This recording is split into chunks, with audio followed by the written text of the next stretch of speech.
Hi guys, in this video I'll guide you on how to reset your Daikin air conditioner remote control and fix any problem like the remote control not working, or your Daikin air conditioner is not just responding with the remote control, or you're having the problem where some buttons on your Daikin air conditioner remote control are not just working. Keep in mind that the solution I'm going to be offering you in this particular video is going to work out for literally any model of Daikin air conditioner remote control you have. So even if it's a newer model, you want to try this solution out and it's going to work out perfectly fine for you. Now there are two ways to reset and fix the problem. And for the first one, what you want to do is to basically just turn to the back of your Daikin air conditioner remote control and then proceed to remove the battery pack just like so, and then remove both batteries from your Daikin air conditioner remote control.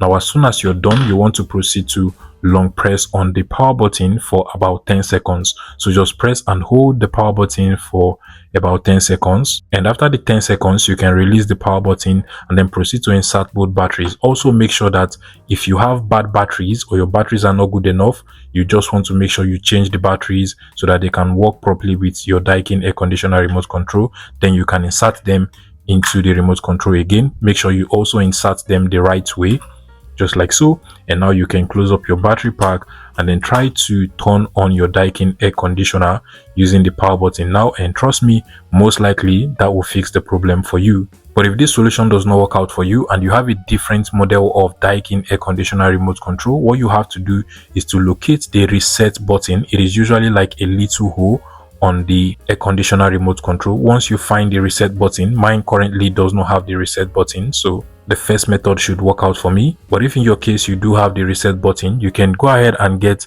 any tiny pin as tiny as this one and pointed, just insert it inside of the hole, press it or long press on it, and you're going to see as your Daikin air conditioner remote control is just going to reset itself. And again, you can go ahead and try setting up the air conditioner remote control, try to turn on the AC and see if it actually works with your Daikin air conditioner. Now most likely that will fix the problem for you. If this tutorial was helpful, please let me know in the comment section and subscribe to this YouTube channel guys.